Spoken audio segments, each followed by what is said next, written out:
I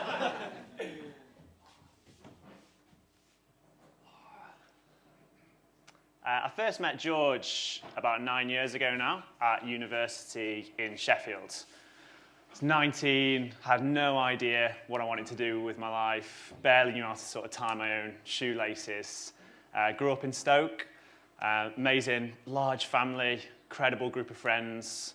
My career to date at 19 had been a mixture of part-time jobs waiting on, but then I had a real stint as a team leader at KFC. I'd been traveling for a couple of months. I'd been to Vietnam, so I'd kind of ticked that off. And I was about to go and do history and politics at university, which I chose mainly because I was all right at history, and it was actually, the grades were a bit lower to get in for history and politics, believe it or not. Yeah, and that was it really. And university for me was the kind of land of opportunity. I was going to work out what I wanted to do with my life. My dad said to me before I went, he was like, if you do one thing, just find what you're passionate about, and become an expert in that. So I was like, that's great advice, Dad. I'm going to try and do that. And yeah, so I just went with a really open mind. And I met George in Freshers Week, walking down into uni. And we got chatting, and I'll be honest, mate, I was pretty inspired by you in general. Thank you, mate. I was? No, thank you. So yeah, so for me, growing up before that, I'd played football my whole childhood. I really liked it. I wouldn't say I loved it, but I was really good at it. I just happened to be good at it. And so I played football my whole childhood, and then at 17, 18, I got told I wasn't good enough, so I stopped. And at that point, I think for the first time I had nothing, so I kind of had the space to actually explore what I actually did love and my passion. And that's where business, entrepreneurship, creating things, just sort of, it poured out of me. My mum says apparently when I was like 9 or 10, I used to get my little brother and sister to bring papers in a briefcase to my bedroom in my like makeshift office, and I'd tell them off for being late. Yeah, before I went to uni, I learned how to fix watches. I started a watch repair business, and going into uni, I had this dream to be the student watch repair brand of the country, franchise it up and down the country. What a crap idea. Absolutely, everybody thought it was a crap idea, other than you, mate. I think James is you're the only person that took me, believed in me and didn't think I was crazy. I remember the business plan well. Yeah, and no, you took me seriously. Yeah, and that's where our friendship started. Yeah, and from there, really, I think having seen George have this kind of entrepreneurial spirit, which I was really inspired by, like I've said, and yeah, it was impressive. You were a bit of a go-getter, a bit of a maverick, and had not really met anyone like you before, to be honest. So that's where my entrepreneurial spirit sort of seemed to rise up from. I'd never been entrepreneurial really before. I had a stint of selling marshmallows at school, which didn't go very well. And suddenly, myself and George started this technology business together. And suddenly, we'd raised money. So we dropped out of university after 2 years and moved away from university, living up in the northeast in Newcastle. And suddenly I had a team, a board, money in the bank. I didn't have a fucking clue what I was doing. And I was scared, to be honest. I was scared. It was very exciting, but I was completely out of my depth. And to be honest, deep down, I knew a lot of things weren't right, really. I'd really got excited about starting the business because it made me feel really special. It made me feel really cool. And it gave me something to anchor my identity around. I'm James, the founder of. I'm the guy who's dropped out of university. It allowed me to be a bit different. And that's really what I'd always wanted. I'll be honest, I'd always wanted to be a bit different than everyone else, be special. And this business really allowed me to do that. So I kind of channeled my self-worth and everything I was about into this business.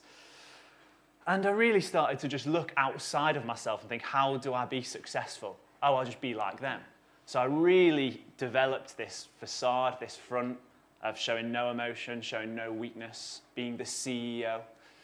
And the idea really during that time of running that business of opening up or being vulnerable or talking about my feelings was absolutely not on the table for me. It just wasn't available to me, and it just wasn't an option. And the notion of mental health in general was, it just wasn't there. The notion of being vulnerable at all just wasn't there. The notion of allowing myself to slow down, to stop, to be honest, to show that I was scared, it wasn't an option at all. So I didn't do it. Yeah, to be honest, mate, I'll come back at you. At that time, I didn't feel like I could talk to you. I didn't feel like you'd listen. I feel like you were so scared of failing, so scared of admitting you were wrong, and so scared of what others might think that you just shut me out. And yeah, it's actually quite emotional saying it. I feel like we lost our friendship. We weren't, when you think about that time, mate, we weren't really, I wouldn't say we were mates. No. We lost that. And yeah, difficult time. Yeah, and to be honest, I felt with you the same though, in a way. You weren't quite available. You know, I think there was a lot of things that you wanted to say that you never said. So you were sometimes really there, and then other times you weren't. So you were quite unreliable. Yeah. Right. Yeah. It's hard to hear. To be honest, again, I wish I'd have known that. Then you're telling me I mean, it's not the first time, but you're telling me in front of everyone now. I wish I'd have been able to say this to you, because I was struggling too. I didn't know. Yeah, I think I'd been trying to be Gordon Gekko and bloody Jordan Belfer, and my confidence was coming from somewhere else, and I couldn't keep it up. I honestly couldn't. I wasn't strong enough, and I lost my confidence, my self-belief, and I was a shell. I honestly was. I wasn't strong enough to speak up. There was like business meetings and big decisions where I didn't feel like what I had to say was worth saying. So I didn't say it. I didn't know how to say it. Yeah, I just felt heavy, mate. I felt like I couldn't get out of bed in the morning. Felt like I didn't want to get out of bed at all. So the only thing I didn't know what else to do. The only thing I could do is just leave. I left the company. I left you. And I just ran away. I actually worked on a farm like this for months and just fed chickens and just pretended it didn't happen. I didn't tell anybody what I did. And yeah, I kind of wish I could have said that to you then. And yeah. I don't think I would have listened, to be honest. I thought you were running away. I thought you were, and actually the scariest, probably the more honest thing is that I probably knew you were right. And I couldn't admit that to myself. So my way of dealing with this uncertainty, this fear, this kind of deep knowledge really that what I was working on was wrong, was to just carry on, was to just persevere. Because I'd always been taught that if you just carry on, it'll be all right. Keep calm and carry on, all these business stories of, work, and it'll work out. So my strategy was to just continue and just ignore. Which didn't work so well, surprisingly. And I was just burning myself out. And I think, I often used to think when I was working, I was tired, I thought, it's other things, I've not eaten well enough, it's because I had no fuel. I was running on fumes for so long, because there was no fire within me at all. So I just kept going, and I kept going, and kept going, until I could not go any longer. I completely burnt out. Made the decision to shut down the business, and this time it was my turn to run away. And I continued to run away from my feelings. I continued to run away from those things that were keeping me awake at night. I just ran and I ran and I ran. I went to Bali and was a fucking shadow of myself. And I came back and I got another job, and it was another mask to put on. I'm smashing it again. I'm doing so well, and my Instagram's looking fucking brilliant. And I was deeply, deeply unhappy. I was heartbroken. My entire identity and sense of who I was had just been shattered, absolutely ripped apart. And I felt like a nothing, like a nobody. I had nothing. But I was scared, and I was judging myself for even feeling that way. So even though I felt that way, I still wouldn't even let myself feel that way.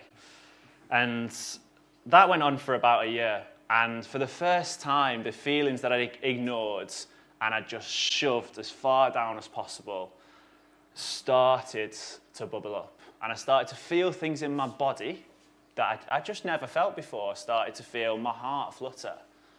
I started to feel sweat in my palms, like now. I started to feel knots in my stomach. I started to notice that I was being horrible to myself. Horrible. I was being so hard on myself. I was beating myself up so hard I was black and blue. I was berating myself. I was judging myself, calling myself a failure, saying it was my fault, that everything went wrong, you didn't fucking listen, which was kind of true. And I was being horrible to myself. And the anxiety became debilitating. I felt like I was having random panic thoughts, thought I was going to get hit by buses when I crossed the road, started to have panic attacks, and they were vicious, really vicious. Where I thought they were that bad, I thought I was dying. And it was horrible. And that was the first time I felt my feelings, and I felt mental health, really. And I must admit, when you were having panic attacks, I was honestly like this, like, get over there. I was like, I'm not catching a panic attack. I don't want one of them. I'm not having that. And I honestly, arm's length, didn't want to catch one, and I was scared. I avoided it, and I didn't really know how to handle it, and I wasn't really there for you, to be honest, because I didn't know what to do. And yeah, I was afraid. But I think what I started to see from that point on was you change. I feel like as soon as you actually started to feel that and accept it and have to go through that, which was difficult when I wasn't there for you, you started to change and started to open up, and you started to listen to me. So when we did speak, you did listen. And you started to open up and be more honest, and you started writing these blog posts, and I was like, where's this coming from? Like, this is the true best mate I knew was in there, but it's coming out. And you wrote these blog posts that were so real and raw, and you were just expressing what you were feeling and how you were feeling, what you were thinking. I'd never seen honesty and vulnerability like that, mate. And it was powerful. I never thought it could be that fucking cool. And yeah, between me and you inspired me. And you did play a part in that, because when I was leaving the business, it was my birthday, and George bought me a journal. And when I was really struggling, I found that journal, and I picked it up and started writing in it, which is a nice bit of poetry in our story. And the first line in that journal I wrote was, I feel weird. And eventually, the journal entries got a little bit more heartfelt, a little bit more real. Started to say, I had a panic attack today. Until eventually I started saying stuff like, I'm anxious and I'm stressed, and that's okay. And I started to allow myself and let myself feel the way I was feeling. And I started to open up. Started to tell people how I was feeling, which I'd never done before. And fair enough, when I did tell you I had a panic attack, you did sound very concerned. You did a very nervous laugh, and I thought, well, that's not helpful. I think so I tried, and I spoke to more people, and I kept, and I just started to open up, and I started to explore parts of myself and let out parts of myself that for years, for my whole life, to be honest, I didn't think were allowed. The part of myself that's sensitive or feels things or has emotions, or the part of myself that is creative or romantic. I didn't think that they were allowed. So I hid them, and I exaggerated what was allowed, which for me was a lad. And the rest of myself lay dormant. And during this period, I started to let these parts of myself out. In our previous business, I used to say, I'm not creative. I'm not a creative person. And then suddenly I found myself staying in the office, creating a brand and drawing things and expressing myself and writing poetry and letting myself fall in love. All these things that I'd never, ever allowed myself to do. And I did change. And it was phenomenal. And I started to talk about mental health and write about it. That was the passion that I found. There's also this thing in me, purpose, that I never knew I could find. And it's funny because, George, you said, I knew you didn't think you got it. but I knew you got it. I knew you'd fucking love mental health. I just knew you didn't know it. You just didn't know it. No, I didn't. And you didn't think you had it. I didn't. You didn't think you had mental health. And I didn't. And I knew you did. No, and I also knew. No, you're right. I also knew that what I believe mental health is about, that you also did. Because what I was seeing was that good mental health was me being who I am, being myself. That's what I truly believe. That's what our entire brand is essentially built on now. And I knew George loved that. I knew he loved it. No, I knew you loved it. I have, yeah, no, I've always loved that. And it's always, I wouldn't have called it mental health. It was deep within me. And I think when you started to talk about it, I did get that. But it's hard. It's hard for me to name that. It's hard for me to face it and step into it and go inward and be like, okay, I have it. I have mental health, and actually this is going on for me. That was really hard. It still is. Like you inspired me to do the work in the last couple of years. I have been doing the work, but I still am. I mean, I've got therapy next week. I was at yoga this morning. I did a bloody death meditation a couple of days ago, holding hands. We all did. We all did. I don't know what's going on, mate. I'm on some sort of spiritual journey. I'm becoming a spiritual businessman. It's a word I'd have never, ever used. I'm a footballer. I fix watches. Yeah, it's hard, mate. It is hard. And it's been the same for me. I go to therapy once a week. I write poetry now. I mean, when did that start? I do so many things that I never thought I would before, and that's been hard as well. That change has been really difficult. Therapy, I've got into walking. I bloody love it. Going hiking, I feel like a 50-year-old man. But I love it. And these no judgment. I've just ruined the tour. I've ruined it.